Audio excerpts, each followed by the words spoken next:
कितीही दिवसाची होऊ दे, कितीही उंच राहू दे, तरीसुद्धा तिची शेंगाची क्वालिटी आणि संख्या ही कायम राहणार. त्यासाठी एक छोटासा उपाय आपण करणार आहे. तर आपण काय केलं पाहिजे, तर आता बघू शकता तुम्ही आपली गवार किती वाढलेली आहे. पावसाळ्यामध्ये प्रत्येक जागेवरती किंवा प्रत्येकाच्या इथं हेच होतं की गवारीला पाणी कमी लागतं आणि जास्त पाण्यामुळं आणि आपल्या ढगाळ वातावरणामुळं वगैरे ऊन कमी असल्यामुळं फक्त पालाच मोठा होतो आणि गवारीच्या झाडांचीच वाढ होती. त्याच्यामध्ये शेंगांचं प्रमाण कमी लागतं. आता मुख्य आपण बघू शकतो किंवा आपण ऐकलं असेल कधी की ऊन जास्त असेल तर शेंगा जास्त लागतात. त्याच्यामुळं गवार हे पीक उन्हाळ्यामध्ये केलं जातं. आता उन्हाळ्यामध्ये उष्णता जास्त असते, त्याच्यामुळं फुलं चांगल्या पद्धतीने लागतात आणि शेंगा चांगल्या प्रकारच्या लागतात. तर पावसाळ्यामध्ये ऊन जास्त राहत नाही, त्याच्यामधून असं दडपण जर झालं तर ऊन शेंगापर्यंत पोहोचत नाही, जेणेकरून फुलं लागतात पण गळून जातात आणि शेंगा लागण्याचं प्रमाण हे कमी राहतं. तर ह्याच्यासाठी आपण काय केलं पाहिजे, तर आजच्या व्हिडिओमध्ये मी कुठलं टॉनिक नाही सांगणार, कुठलं औषध नाही सांगणार, काही नाही. फक्त प्रॅक्टिकल करायचं आहे आपल्याला. ज्यावेळेस आपण गव्हाच्या शेंगा तोडत असतो त्यावेळेस शेंगा आपल्या अर्ध्या खुडल्या नाही पाहिजेत, म्हणजे संपूर्ण शेंगा तुटल्या पाहिजेत. म्हणजे काय होतं, एखाद्या टायमाला गडबडीमध्ये एखादी शेंग चिवट असते. तर तुम्ही बघू शकता, आता ही शेंग आपली चांगली आहे, तर ही शेंग आपल्याला पूर्ण तोडून घ्यायची. म्हणजे एखाद्या टायमाला काय होतं, हा जो भाग आहे तो अर्धा आपल्या झाडालाच राहतो, त्याच्यामुळं सुद्धा पुढची शेंग वाढण्यात फरक होत असतो.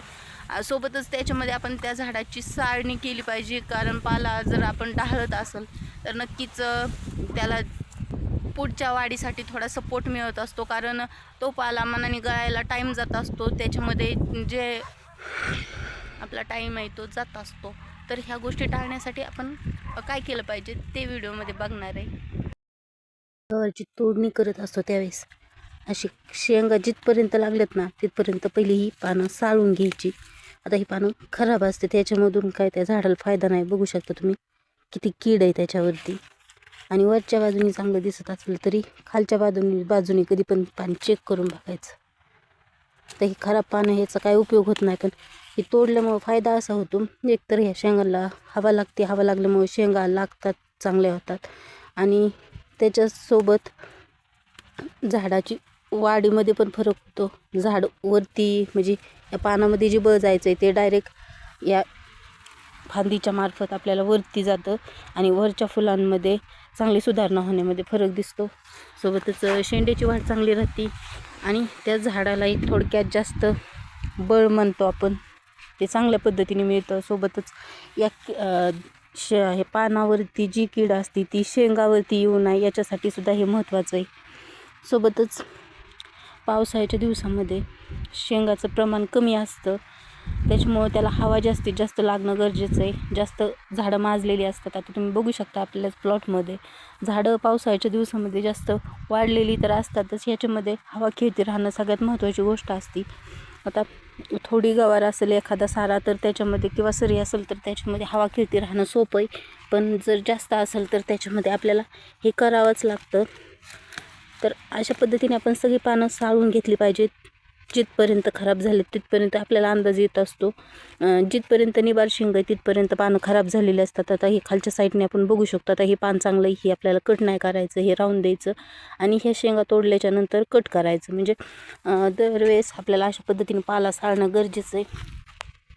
तर याच्यामुळं शेंडा पुढे चांगला चालतो. सोबतच जास्त गवारीला शेंगा लागतात, फुलांची सेटिंग चांगली राहते आणि सोबतच उत्पन्न जास्त चांगलं मिळतं, रोगाटपणा कमी होतो. या सगळ्या गोष्टी याच्यामुळं होत असतात. त्याच्यामुळं ही ट्रिक वापरणं सगळ्यात महत्त्वाचं आहे. ही गोष्ट तुम्हाला कुठलाही औषधवाला किंवा कुठलाही कृषी सेवा केंद्रावाला नाही सांगू शकत, कारण ही अनुभवातून पुढं आलेली गोष्ट आहे. जर तुम्ही पहिल्यापासून गवार करत असाल तर ही गोष्ट तुम्ही अनुभवलीसुद्धा असेल. आजच्या व्हिडिओमध्ये इतकंच होतं. व्हिडिओ कसा वाटला कमेंटमध्ये जरूर कळवा. आपल्या चॅनल नवीन पहिल्यांदा चाला असाल तर सबस्क्राईब करा. सोबतच व्हिडिओला लाईक आणि शेअर जरूर करा, जेणेकरून बिना खर्ची शेतकऱ्यांच्या उत्पन्नामध्ये नक्कीच वाढ होणार आहे या पावसाळ्यातल्या गवारीमध्ये. आणि चांगल्या आत्ता पित्रपाठ सुरू झाल्याच्यानंतर गवारीला चांगलं मार्केट मिळेल, त्याच्यामध्ये नक्कीच फायदा होईल. व्हिडिओ शेवटपर्यंत बघितल्याबद्दल धन्यवाद. भेटूया पुढच्या अशाच एखाद्या नवीन आणि माहितीपूर्ण व्हिडिओमध्ये.